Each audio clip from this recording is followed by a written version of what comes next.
Students, counselors, families, good morning or good afternoon or good evening, wherever it is in the world you are joining us. Thank you so much for joining. A few housekeeping items before we begin with Wabash College's presentation.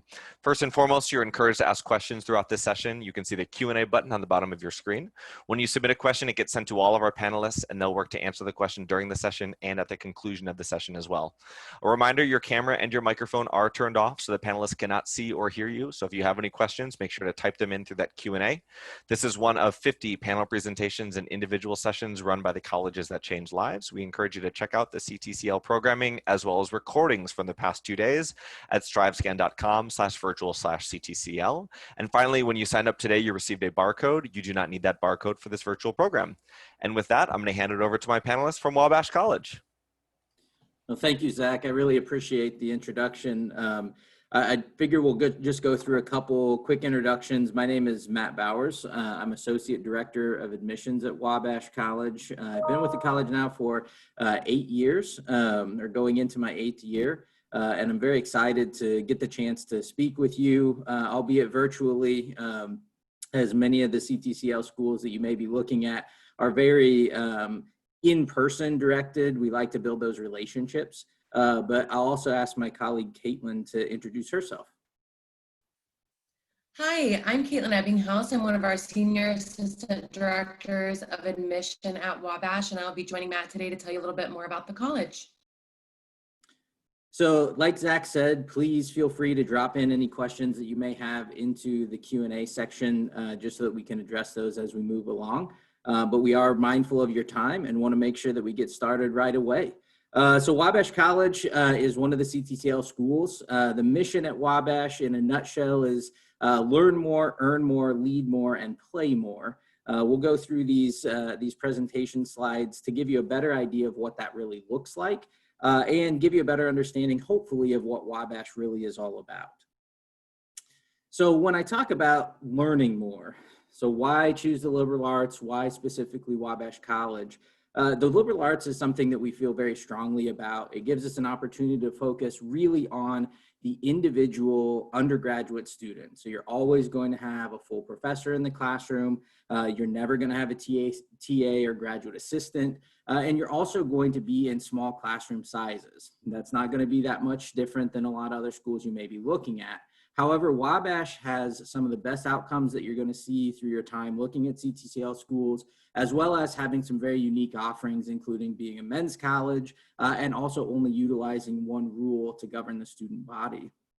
We have 39 majors and minors at Wabash. We wanted to highlight a couple of our new programs that are just going into their 2nd year. So our computer science program and our PPE, philosophy, politics, and economics programs have just come online within about the last academic year. So we're really excited about those, and students pursuing those are really enjoying their time, especially in that cross and co-curricular nature of those programs. One of the things that happened a few years ago was our president of the college at the time, President Hess, actually introduced our Wabash X programs. So these programs are specifically co-curricular high-impact programs that allow students to take what they're learning in the classroom and apply it collaboratively in the real world. So these 4 Wabash X programs are listed here on the screen. The Center for Innovation, Business and Entrepreneurship, the Democracy and Public Discourse program, the Global Health Initiative, and Digital Arts and Human Values. And as you go through and think about these programs, note that you don't have to major in an area that you might traditionally think goes along with these programs in order to participate.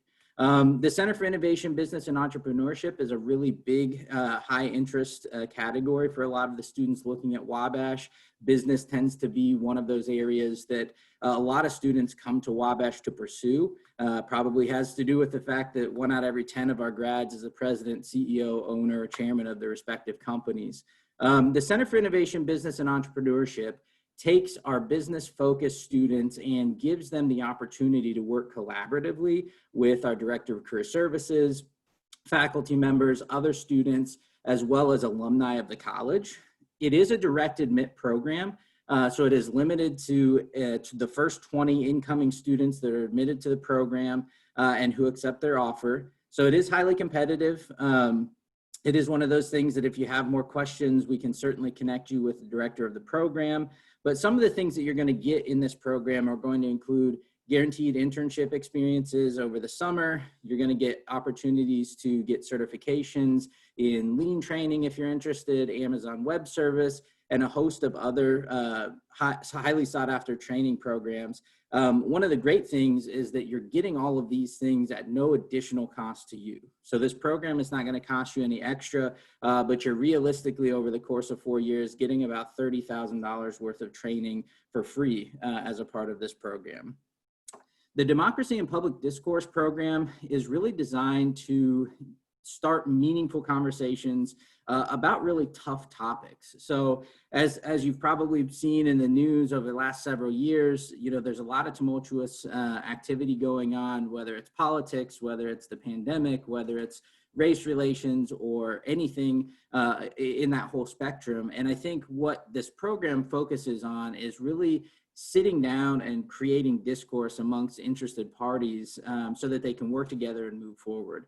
An example of something that our WDPD fellows do is they organize community meetings where they'll bring constituents together, whether that's, the administration at a college or university and the leaders of their student organizations. They'll sit them down and they'll let everybody kind of air out their grievances in that meeting and start to see where there are overlapping areas.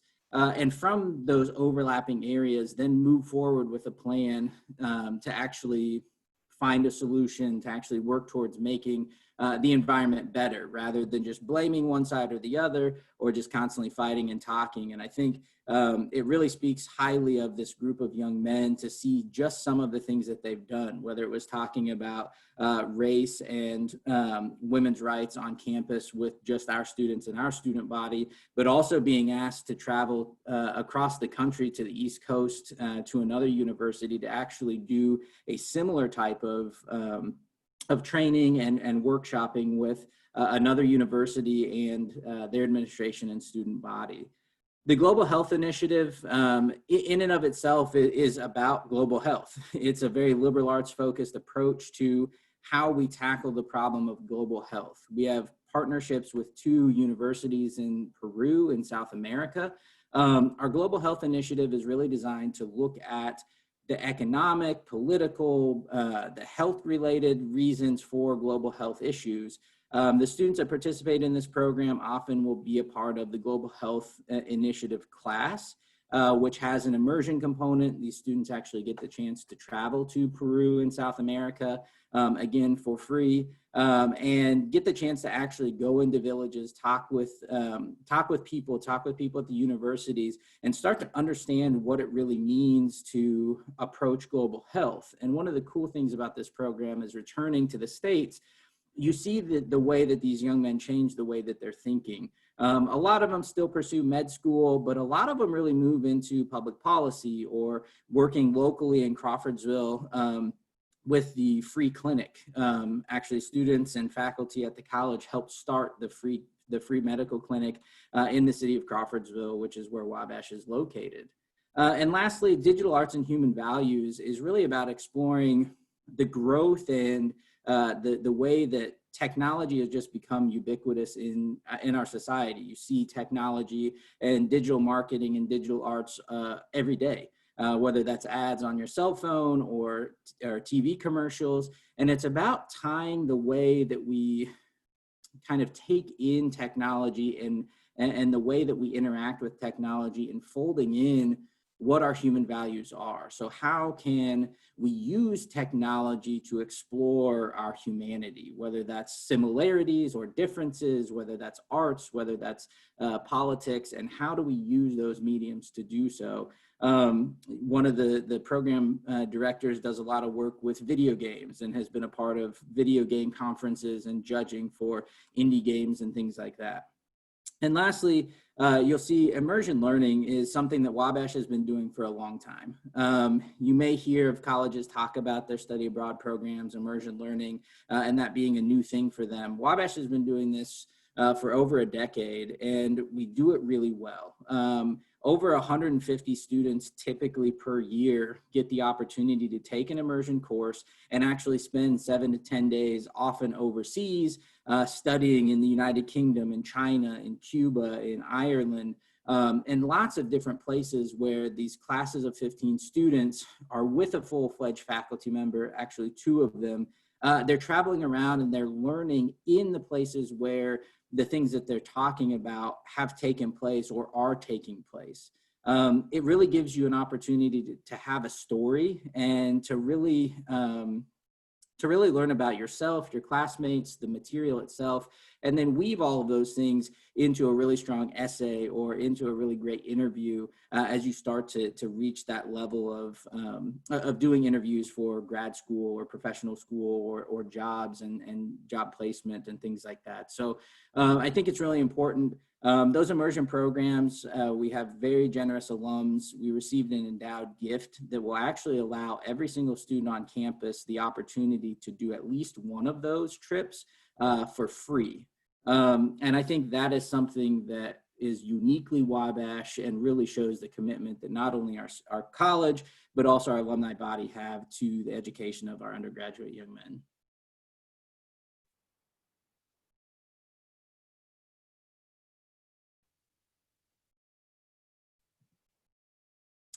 So I think, one of the things that's sometimes easier to see than it is to really talk about is really just the outcomes of the students that come to Wabash and the things that we offer that a lot of times people don't know. So these are all coming from the Princeton Review for 2020. So we have the #1 alumni network in the country, as well as the #1 internship opportunities, #3 most accessible professors, 5 for career services, 10 for professors get high marks, and 13 for classroom experience. When you pull all these things together, I think what it really shows is the way that Wabash helps students not only transition into the Wabash community, teach you and give you the best possible education in 4 years, but then also has you already set up and ready to go for that network, for getting that job. And I think that's where we really shine, is we just outperform what we should really be able to do with the students that come in. And I think it's the commitment to that personalized relationship that you build with faculty members, with your classmates, and then the alumni network can't be spoken highly enough of. Whether that's Fortune 500 CEOs and business leaders, or people that are building tech companies, or really finding any niche market that's out there that you're interested in pursuing. We likely have an alum that's there, but more so than just having a list of successful people, these are men that are willing to engage with you and genuinely are interested in helping you get to where you want to be. If it's the same place as them, that's great. If they're helping you just figure out that maybe this career path isn't where you want to go, that's also fine. But I think within the liberal arts approach to education, you can change your major, you can change your interests, you can find what you're truly passionate about when you come to Wabash, and you're not going to be detrimented for it. You're going to graduate in 4 years, you're going to move on to pursue the life and pursue the man that you want to become, and at the same time, you're going to have support all along the way.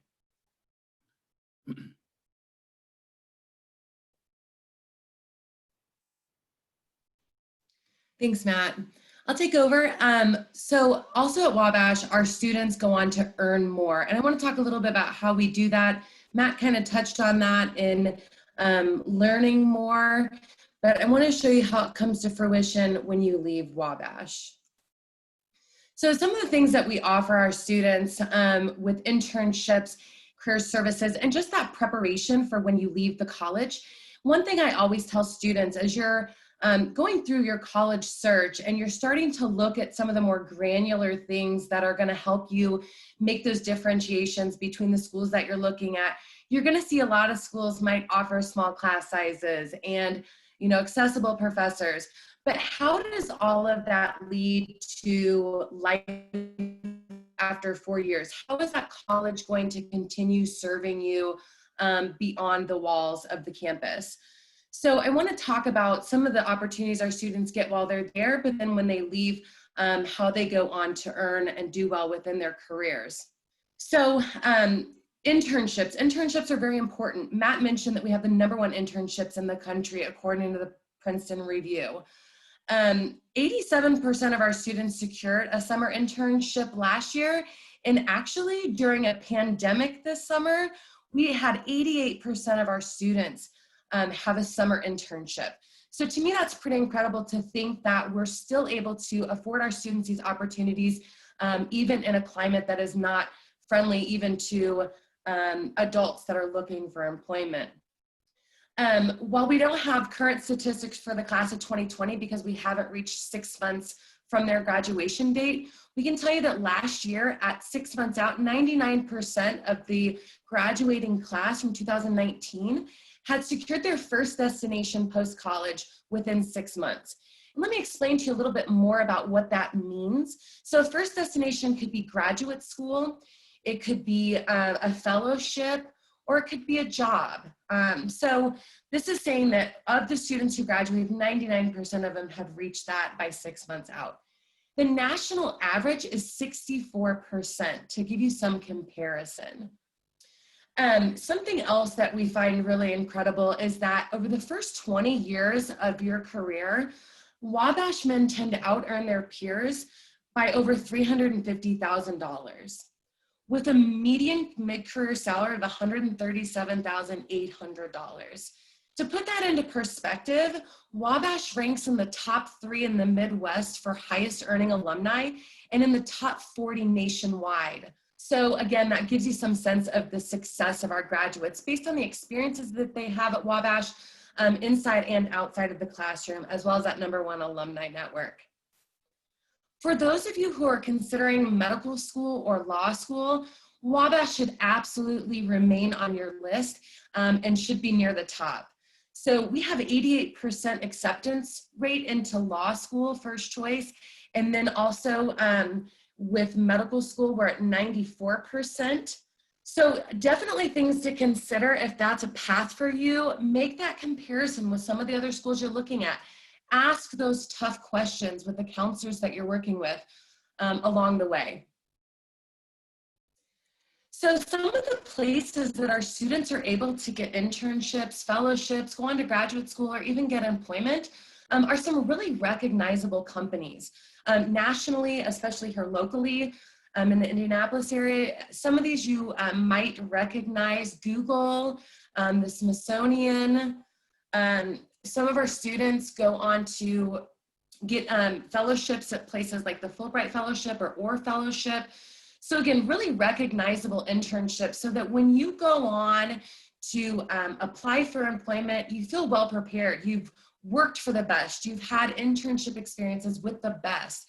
And our #5 career services is going to help you along the way. So these are certainly opportunities that you can have as well if you choose to come to Wabash.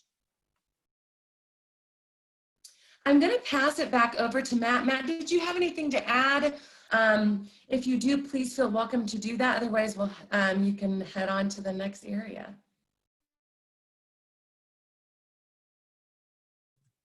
No, thank you, Kate. I really appreciate that. I thought you did a great job. I don't have anything else to add at this time. So I think one of the things that really stands out and I think really separates, again, our student body at Wabash from a lot of the campuses that you're going to potentially visit, that you're certainly going to explore, is the ubiquity of leadership. Every single student that comes to Wabash is going to not only find the ways in which they can lead, but they're going to develop and pursue those leadership qualities and those leadership experiences throughout their 4 years at Wabash and beyond. Most of these students coming to Wabash already exhibit a fair amount of leadership, and that just accentuates not only the brotherhood, but also really the drive that the entire campus community has. Kate, if you can get to the next slide. So leadership opportunities at Wabash are abounding. And I think what's really great about the leadership opportunities at Wabash is that they start as soon as you step on campus your first year as a freshman. There's no reason to wait until you feel like you've earned some sort of credibility. You can step right in. You step right into potential leadership organizations, whether that's in our student government, whether that's a part of the Sphinx Club, which is a uniquely Wabash club, but also tradition on campus. It's really a leadership organization. You aren't able to actually apply to that organization until second semester of your sophomore year, but they're looking for all of the leaders across campus, people who've been really active, and create a really great group of guys that not only are leaders on campus, but also really are kind of the spirit leaders of the campus as well. The MXI, the Malcolm X Institute for Black Studies, the Interfraternity Council, Independent Men's Association, fraternities, and then every single club or organization that you can think of. If we don't have it, one of the other great things is that all you need to do to start a club or organization at Wabash is, number one, find a faculty member who's willing to sponsor your club or organization, and then write a proposal to the student senate to get a little bit of funding. So our student government actually manages a budget of over $300,000 per year that is given to the students by the college, and is completely controlled by the student government. So they allocate funding for all kinds of different student activities, for concerts and things like that come to campus. And also, if you don't find what you're looking for in terms of what's already there, I've seen students start clubs that are big game hunting clubs or fly fishing club, or one of the newest clubs on campus is actually a smoked meats club. So they actually have partnered with one of our faculty members who's in the history department. Dr. Warner oversees the program as well as the cooking club. He was a chef before he came to Wabash, but he works with these guys so that they can learn how to smoke meat. They actually prepared a meal that they served to the trustees of the college in the fall when they were on campus for their meeting. So really cool opportunity. I'm a smoking enthusiast myself, so I think that's a really cool opportunity for these guys. All of the meat has been donated by our food services manager, as well as a smoker. So again, these are not costing guys extra money to participate in these programs. You're not being asked to dip into your parents' pockets or your own pockets to be able to do these different types of opportunities.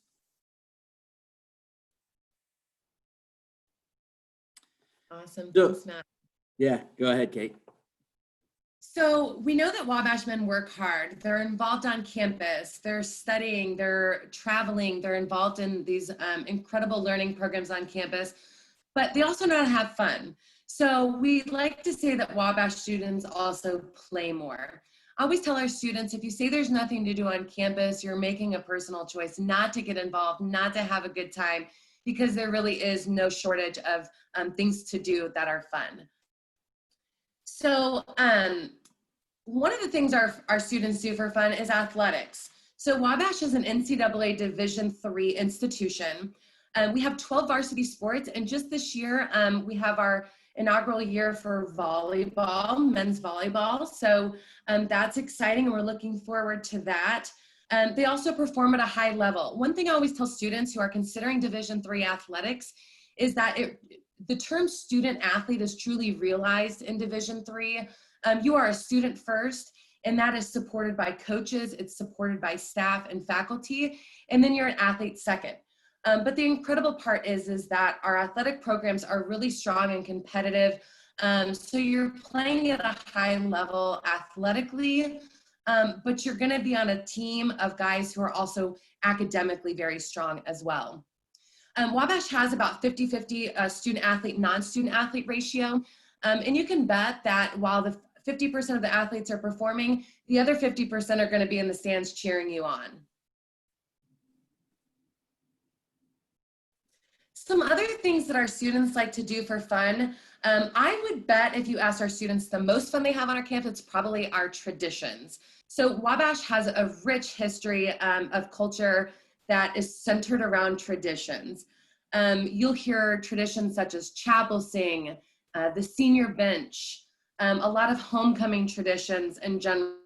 These are things that you'll have an opportunity to learn more about during a campus visit or when you become a student at Wabash. Other things we do, we have concerts on campus. Each year we have 1 to 2 national acts that come to campus that's organized by our Student Senate, as Matt mentioned. Different fraternities host social events that have different concerts associated with those.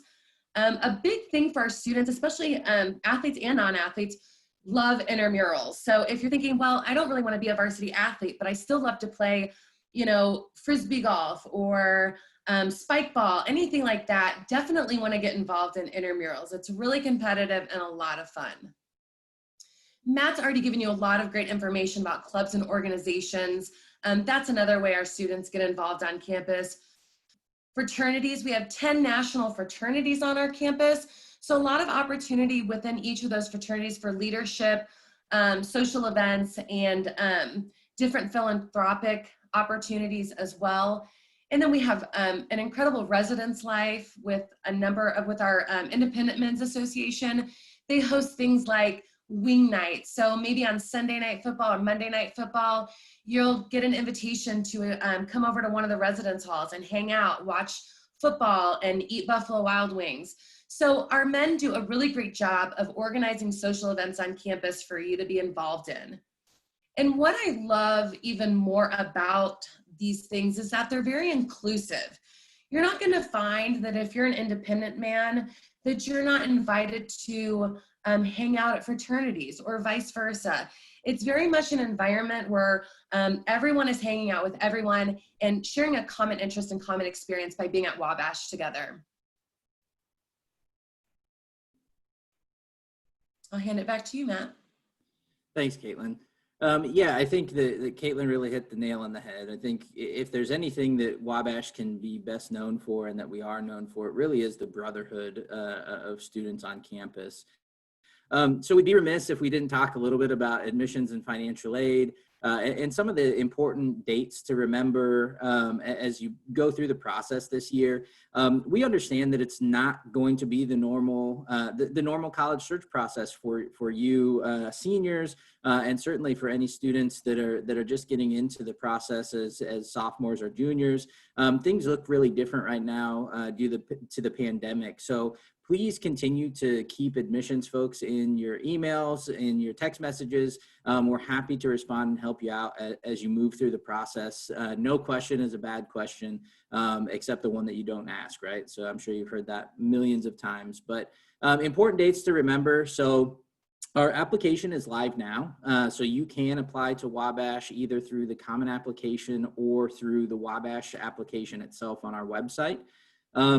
October 1st is when the FAFSA opens. So for all first year freshman families, we encourage you to fill out a FAFSA at least the first year, especially in these uncertain times. I think it's important to make sure that you're not leaving any stone unturned when it comes to looking for financing, need-based or merit-based. Important deadlines to remember: November 1st is our early decision deadline. So we are a school that utilizes early decision as a part of the application process. The early decision application is due early. It's November 1st. It is also the one that most people know of as being a binding commitment to the college.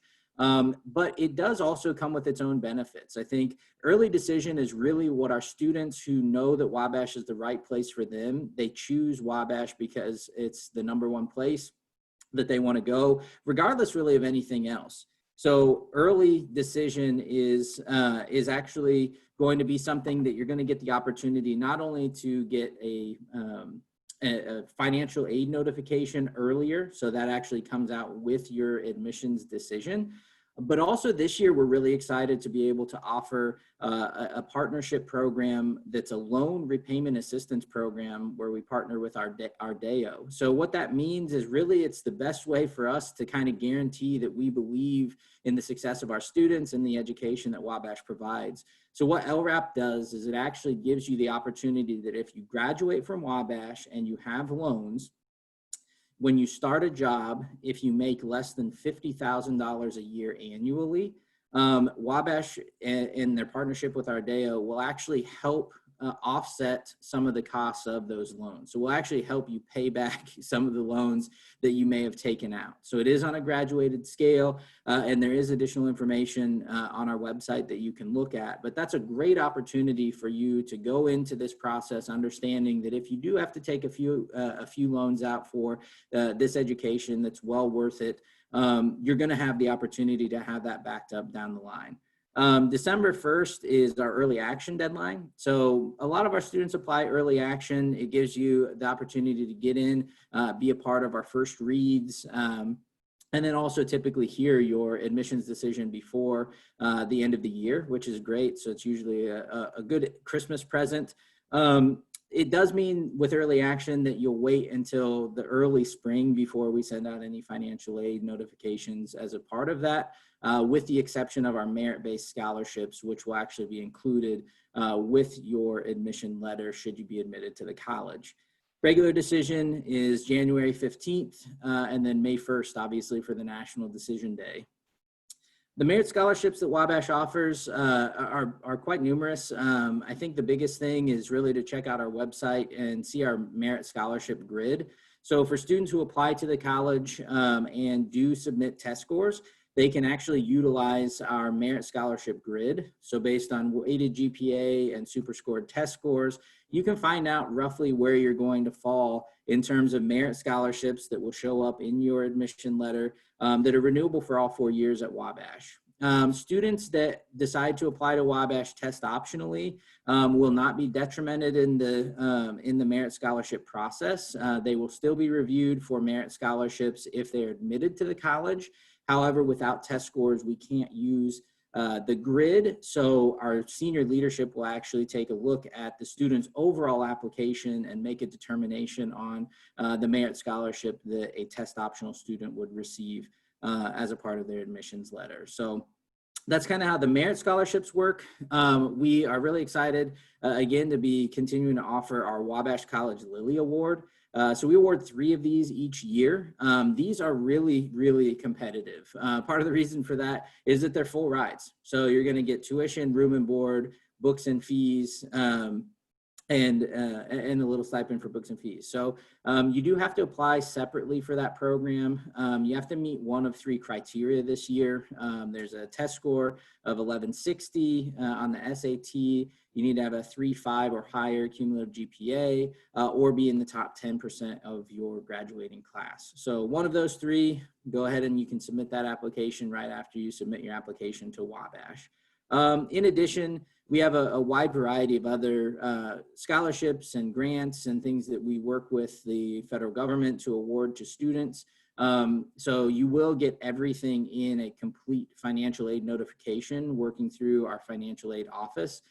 Generally, those full notifications go out in around February is typically when we're getting those out to students to give you plenty of time to weigh your options, look at the costs, and really look at the value of what you're getting for a Wabash education.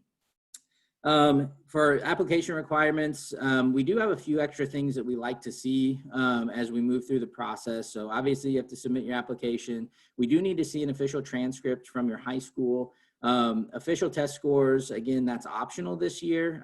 So we are test optional. If you want to submit an application for admission without a test score, you're certainly able to do so. However, we do want to make sure that students are utilizing every opportunity that they possibly can to give us their best overall strengthened application. So the strongest application possible. We're going to look at everything holistically. We read every single application that comes through our office. We don't do any sort of pre-screening, and it is always a professional member of our staff who does that reading. So that's another piece. And then also a writing statement or an essay. Again, that is optional, but if you're doing it for other schools, it's always a helpful piece, especially for our staff to have that to review as well. So I think really it's about putting together as strong of an application as possible, and that's really helpful for our admissions staff as we work to really work and work to help you get into the college. I think, we are in the admissions process, not for character judgment, but to really make sure that that you'll be successful at Wabash. And I think this is just a nice slide to kind of highlight a few of the things that really make Wabash stand out. The outcomes are really unmatched. And I think the reality is the opportunity for you to come to a school where you're going to get the best possible education, you're going to make and be a part of a brotherhood and a community that will last you a lifetime. And that will ultimately allow you to pursue the individual and the career that you're passionate about is really an invaluable experience. And I think it's something that Wabash does better than anyone else. And I think that Wabash should definitely be on your list of schools. And I think that if you have any questions, we'd certainly like to take those now, but also Caitlin, if you have anything else that you would like to add, please do so.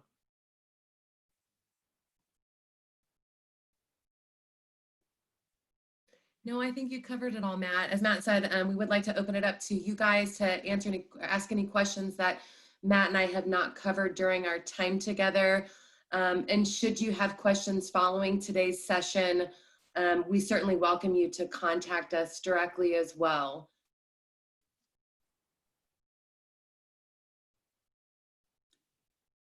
And just as a reminder, you'll have to click on the Q&A tab down at the bottom of your screen to submit any questions if you have them.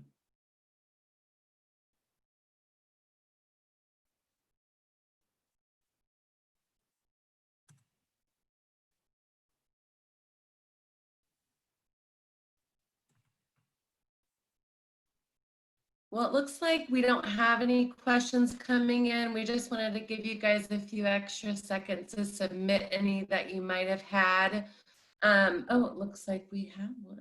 We did get one. Oh, great. So someone asked, what is your enrollment and can we address geographic diversity at Wabash? So our current enrollment is just about 900 students. We have about 32 states represented, and I'm trying to think, I believe 20 countries. So we do have, while we don't have what people might view as gender diversity, because we are a men's college, we really do well with diversity in all other terms that you can think of when it comes to diversity. And that I think I'm very proud of as someone who works for the college. Diversity is something that's really important to me and to my colleagues. And I think you'll find that across the college. So we work really hard to bring students in from all over the world to share experiences and broaden how we view the world. And I think that couples very well with the liberal arts. Matt, did you want to add to that? No, I think you covered for the most part. We typically hover between 75 and 80% students from Indiana, and then also 25% or so from outside of the state of Indiana. I think the largest areas where we pull students from primarily are the Midwest, also quite a few from Texas, California, a few from Florida as well. So we have a pretty good representation across the smaller student body. But yeah, we look to really make sure that we're pulling in a diverse group of students. That's one of the highest priority things for not only our dean and enrollment, but also our president of the college and senior staff there. Not only bringing those students to campus, but also supporting them throughout the time that they're here at Wabash. And that's never more true than currently during a pandemic. One of the things I did forget to mention early on was Wabash is actually in the beneficial position of offering 100% of our classes in person. And that is also while meeting all of the CDC recommendation and our state and local health official recommendations. So distancing classrooms, face coverings, quarantining procedures, and all of those things. Actually, the campus doctors are the primary local health authorities, which is really nice in Montgomery County. So we're really excited to be able to do that and to be able to do that safely, which I think really, again, shows the commitment not only to the students, but also providing them the best possible academic opportunities. Yeah, that was a great question. Thank you for asking it. And we also have students this year from Alaska, and then we also have a student from Hawaii. So We are certainly further reaching, I think, than some other smaller Midwest institutions.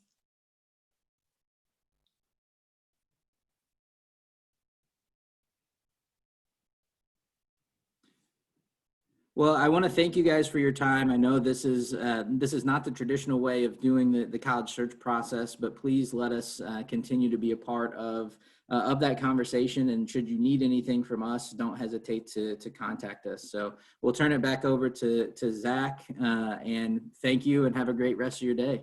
Thank you so much, Caitlin and Matt, for sharing this information about Wabash. And students and counselors, thanks for tuning in. As you close this box, a very quick 4-question survey will appear. We do ask for your feedback, and we encourage you to check out the sessions that are upcoming and that have already occurred at strivescan.com/virtual/CTCL. Thanks, everyone. Bye-bye.